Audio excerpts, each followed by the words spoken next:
از کودکی و نوجوانی خودتون توی بلوچستان به ما بگید. خاطره‌ای که برای شما خیلی ملموسه و تو ذهن شما مونده. میدونم که حالا خیلی ممکنه باید به قبل برگردید. من زاده اولین روز بهار 57م. پدرم به طبق عادت که در سررسیده‌های سالانه تقویم‌ها زادروز همه فرزندانش رو و حوادث و اتفاقاتش رو می‌نوشت. ایشون میگن که من در روز دوشنبه در یک هوای بارانی در زایشگاه 17 شهریور ایران شهر به دنیا آمدم. اون موقع اسمش 17 شهریور بود؟ 17 شهریور بوده. جالبه. یک 57 و در همان تاریخ هم به تعبیر قدیمی ها سجل من گرفته شده. شناسنامه من ثبت شده در تاریخ نوزادان ایران. چه اتفاق خوبی. خب من در مقطع کودکیم رو در 3 تا مدرسه درس خوندم. یعنی اول و دوم رو در دبستان فاروق اعظم، سوم و چهارم رو در جامی، پنجم رو در خیابان پاسداران. من باز همیشه فکر می‌کردم مهندس روستاییه. آره. پس نه، تو شهر بودم. تو شهر ایران شهر. خب خاطرات خوبی که در ذهن من هست با توجه به زیست اجتماعی که خانواده من داشتن، ترددها و میهمانان زیادی که تو منزل ما رفت آمد میکردن. یعنی این تصور ما بود که خونه ما یک مهمان سرا و یک مهمان پذیر هست، از جلگه و دلگان و لاشار و فنوج و نیکشهر، فامیل و غیر فامیل. با توجه به مسئولیتی که پدر بنده در مرکز بهداشت ایران شهر داشتن و یک سابقه اجتماعی هم بود، منزل ما خیلی شلوغ بود. این گاهن شاید به تحصیل ما آسیب میزد یا نمیزد، ولی خوشبختانه ما جز دانش آموزان خوب بود. خونهشون هنوز اینه، همینه. یعنی اینقدر تردد مهمان هست. من رفتم دیدم دیگه، تو مهمان خونه شما اونجا نشستی، 4-5 نفر دیگه آدم نشسته که اصلا هیچ ربطی به هم دیگه ندارن. یکیش از جلگه است، یکیش از زلگانه، یکیش از روستای اطراف. و واقعا همینو من دیدم تو منزل استاد. استقامتی که مادر من داشت به نظر خودم مثال زدنیه و مهری که پدرم هم به مادرم داشت و هم به خویشان. پدر بزرگهای من و مادر بزرگهای بنده، عموهای من در خانه ما فوت کردن. یعنی اینها اونجا زندگی میکردن، بزرگ شدن، حتی ازدواج میکردن که حتی 3 نفر از اینها معلول بود. 2 نفر از عموهای بنده و 1 عمه بنده معلول مادرزادی بودن، ولی با این استقامت و مهربانی در یک فضای خوبی ما در کنار هم همزیستی داشتیم. اینا تو دوران کودکی. الان برای کودکان کنونی مثلا ما اگر بگیم امشب امتحان داریم نهایی، امشب میخوایم یک گفتگوی خانوادگی داشته باشیم، مهمان نپذیریم، اون زمان این شکلی نبود. باید با همون شرایط کارتو انجام میدن. و این مراقبت هایی که از این بزرگواران صورت میگرفت بیشتر به عهده مادر بود. من خودم ازدواج کردم در سن 20 سالگی، در ورود به دانشگاه ازدواج که کردم. زندگی تأهلی من در خانه پدر و مادرم بود. برادر دومم در خانه پدر و مادرم بود. این که مدارس رو عوض می کردیم به خاطر استیجاری زندگی کردن ما بود که در محلات مختلف ایران شهر ما زندگی کردیم. خیلی حمد. من یکی از سوالات این بود که شما از مادر چی یاد گرفتین که یه جورایی پاسخش رو گفتیم اونجا. مادر در قید حیاته؟ بله مادر هستم. سلامت باشین. ما میدونیم که شما تو حیطه مدرسه سازی فعالین و مدارس بسیار زیادی رو ساختین، در واقع بانی ساختش بودین توسط خیرین و رئیس مجمع خیرین مدرسه ساز استان هستین. ایران شهر. خب چی شد اصلا وارد این وادی شدی مهندس؟ اصلا اون اتفاقی که باعث شد شما بری بگی من از بین این همه مثلا کاری که توی بلوچستان میشه کرد دست گذاشتین توی مدرسه سازی. من در سال 2 دانشگاه اخراج شدم. پس از اون 2 سال انفصال از تحصیل خوردم. مجبور به هجرت از کشور شدم. دوباره برگشتم، ادامه تحصیل دادم، درسم رو تموم کردم. و بعد که درسم تمام شد همه برادرای کوچکتر از خودم رو تشویق میکردم به تحصیل. حتی گفتم در همین دانشگاه آزاد ایران شهر اگر استعداد شما نمیکشه برین جای دیگر، در هر رشته مورد علاقتون، که خوشبختانه اونا هم همه الان تحصیل کرده هستن و مناصب مختلفی رو در ارگانهای سیستم دولتی عهده دارن. من از 83 به بعد وارد کارهای تشکلی و انجیوها و کارهای تیمی گروهی شدم به حسب علاقه‌ای که داشتم. آموزشی بود، فرهنگی بود. تئاتر من 1-2 سال کار کردم با برادران نظیر و نصیر برهانزهی، با آقای نورزهی، اینها مجموعه. گروه های سرود من تکانی میکردم. خب کمی صوتم خوب بود، نمیدونم الان خوب هست یا نه. به این کارهای اجتماعی علاقه داشتم و به نوعی این باعث شد که من بعد از اخراج از دانشگاهم و مطالعات میدانی که در سیستان و بلوچستان داشتیم و اینکه دختران ما مخصوصا بازمانده از تحصیل میشن، خب شما میبینین در طایفه مختلفی که طوایف مختلفی که توی سیستان و بلوچستان هست، مخصوصا در بلوچستان و مخصوصا در جنوب بلوچستان، ایران شهر، برو تا دریای کرانه مکران، برو تا زراباد و فنوش و اسفن و جلگه و دلگان و پیشین و زراباد و تا این کویر و دریاش، بعد از کلاس 4 به این که دختر در کلاس 3 ابتدایی به بلوغ میرسد حق نشستن در کنار پسری که مدرسه ابتدایی مختلط هست رو نداره. اون زمان بله. لذا ما اومدیم برای ورود پیدا کردیم به سمت و سوی حوزه فعالیت‌های آموزشی که من الانم تصورم همینه که اولین نیاز جامعه ایران شهری و بلوچستانی این هست که باید رشد آموزش و رشد شاخص‌های فرهنگی در جامعه رشد بکنه. شروع کردیم به ساخت مدرسه. ابتدا به همین شکل در بستر مجازی تبلیغات کردیم از محلاتی که مدارس کپری بودن، خشت و گلی بودن، داخل کپرها بودن، خودمون بازدید میدانی میکردیم، کلیپ میگرفتیم. اولین مدرسه رو در نورآباد ایران شهر که بین ایران شهر هست و لاشار، در حدود 40 کیلومتر ایران شهر، اونجا 2 کلاسه رو ساختیم. اعتماد خیر سال 93 اولین مدرسه رو 93 ساختیم. جناب آقای عبدالحمید سمری، یکی از عزیزان ساکن تهران، این مدرسه رو ساختن و پس از اون 5 مدرسه دیگر رو ساختن. انسان بسیار شریف و وارسته. اصلا منو ندیده بود.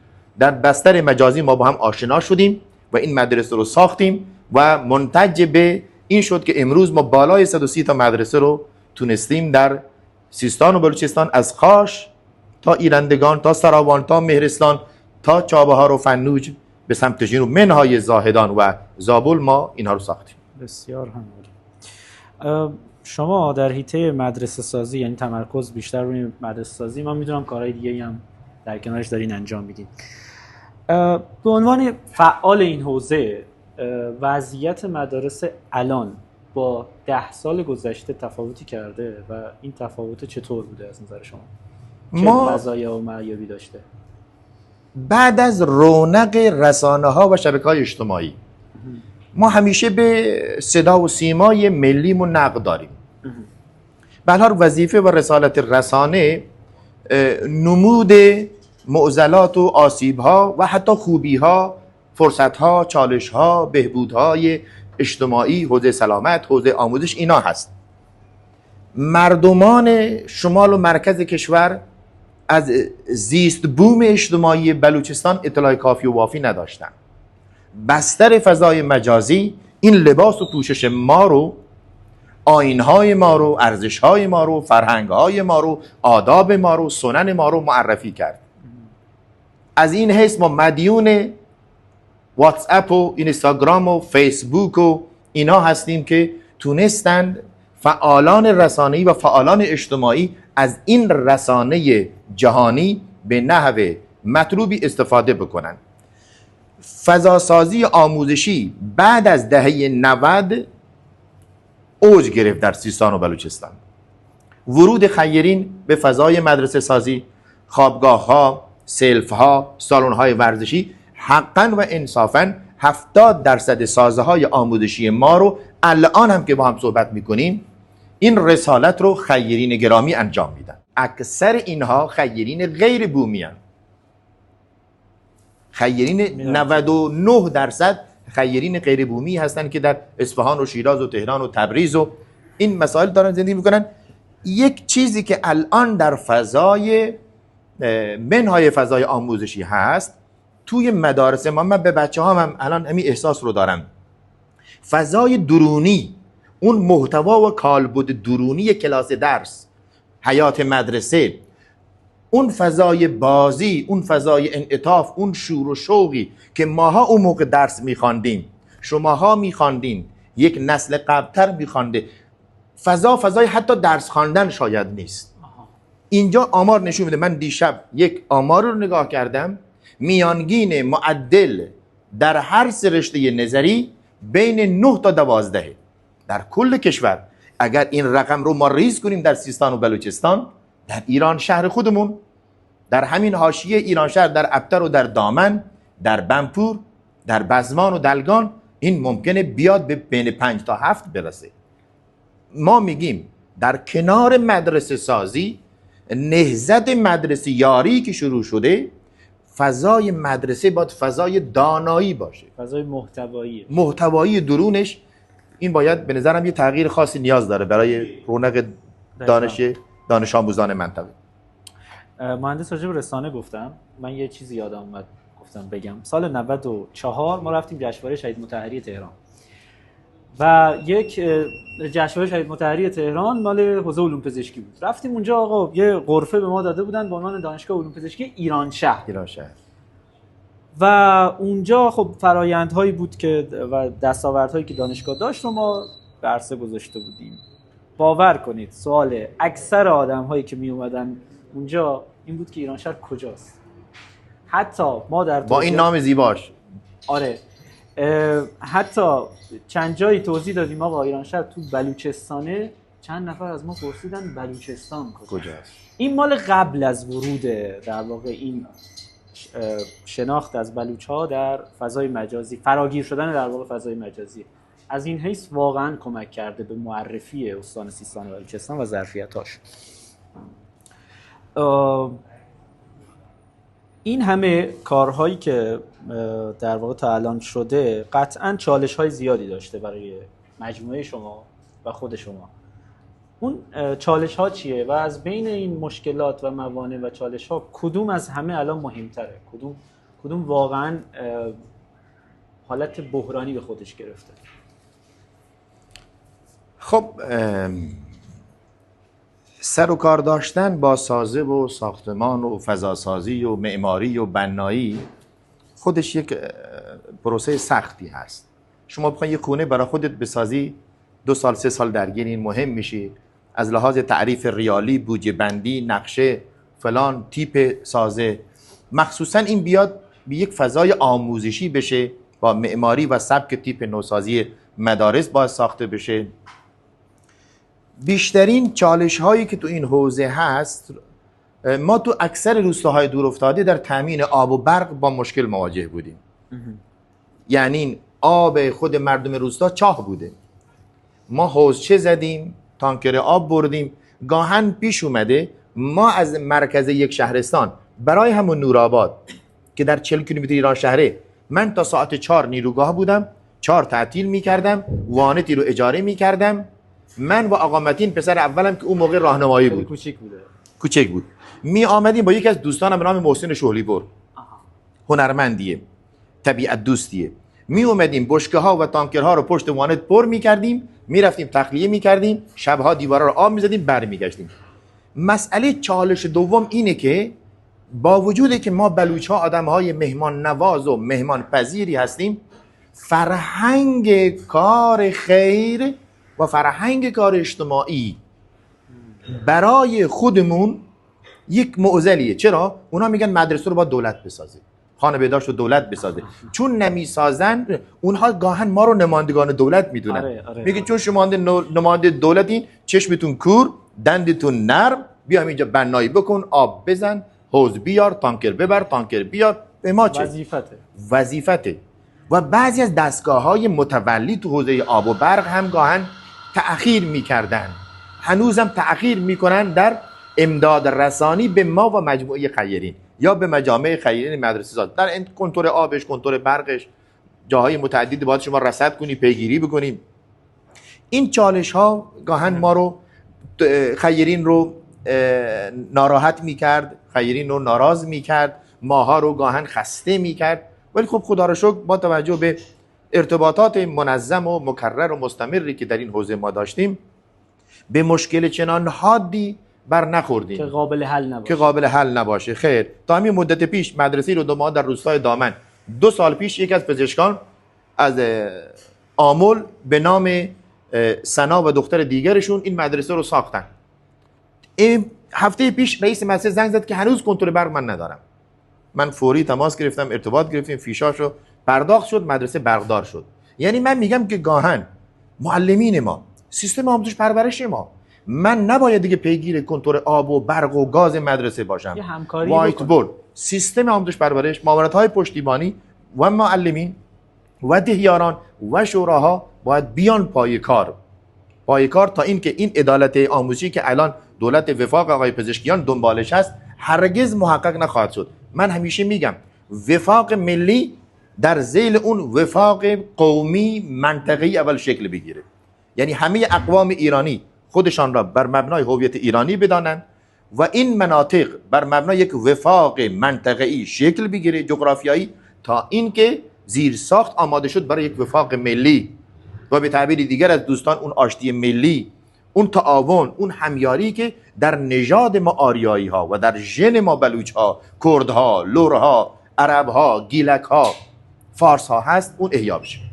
مهندس، من دورادور چون فعالیت های شما رو دنبال میکنم، من فکر کنم یکی از چالش ها صعب العبور بودن مسیره. یعنی یه وقتایی هست شما روستایی رو باید مثلا برید بسازید که اصلا چیزی به نام راه نداره یا یه راه خیلی سخت و پرپیچ و خم رو داره.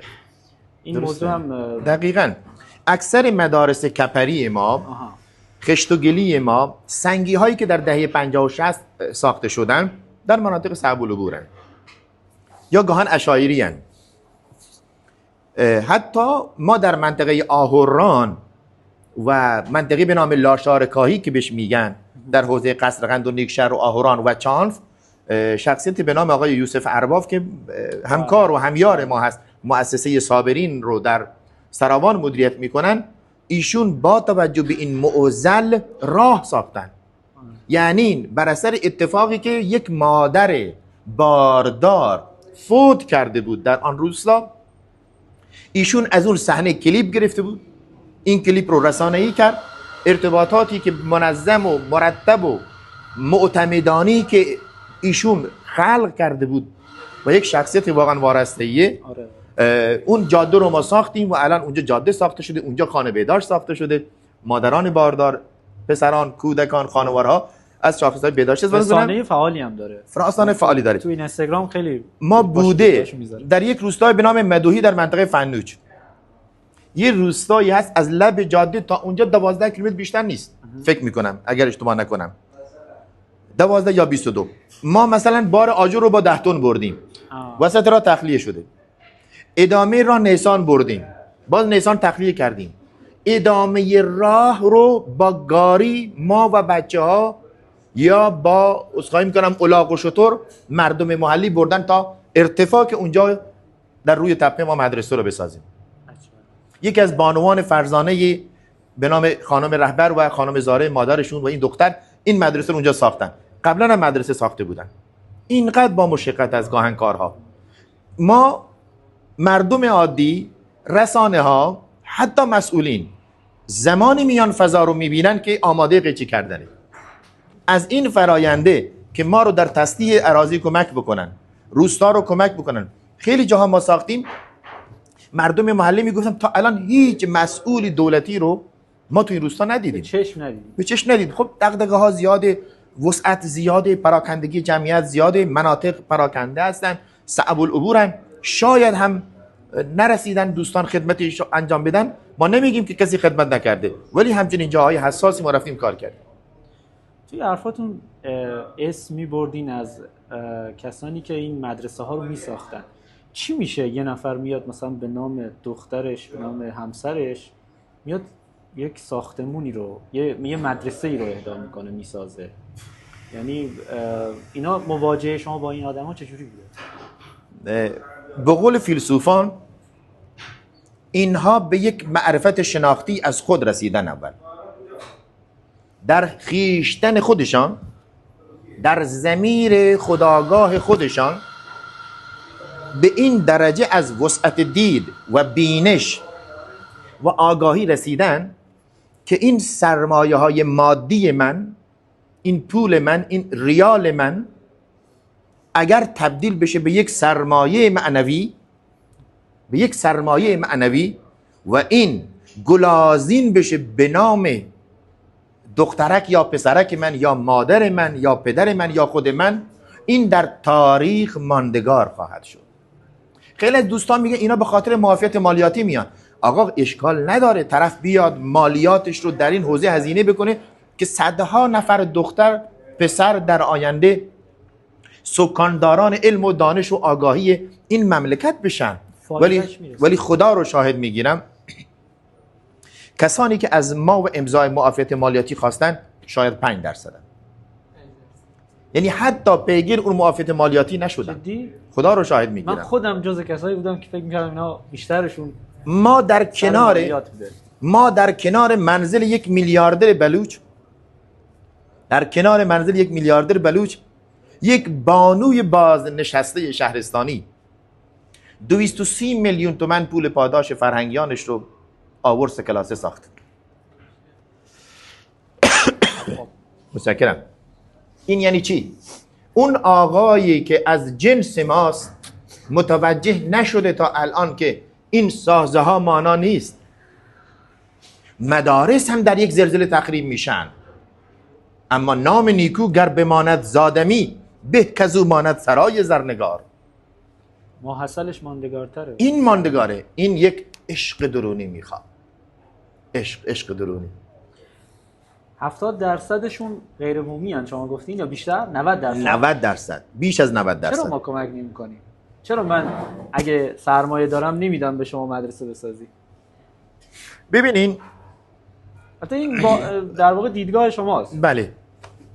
ما با خیلی از این مجموعه دوستانی که هستن خب خوشبختانه ما تو همین ایران شهر خانم دکتر بزرگزاده 3 تا مدرسه ساخت. جدی؟ به نام شیرین 1، شیرین 2، شیرین 3. هم دکتر بزرگزاده متخصص زنان و زایمان بلوچ ایران شهری و نخبه ایرانی. آفرین. یکی در کور کلکلیان، 2 تا در منطقه سرباز، اولی در زادگاهش بود، شیرین 1. خب ما با ایشون چون از یک خانواده فهیم و فریختی بودن، خودشون و همسرشون آقای دکتر مهران امینی فرد اولین پزشکان بومی بودن که وارد این فضا شدن. یعنی قبل از این عزیزان پزشک بومی کسی من سراغ ندارم در حوزه ایران شهر، نیک شهر تا چابهار تا دشتیاری تا فنوج من خبر ندارم، نشنیدم در این مدت ها. ببینین عموما حدود 60% مردم بلوچ زیر خط فقر، تعداد زیادی شناسنامه ندارن، یارانه هم نمیگیرن. تیپ متوسط ما کارمندان ما هستن.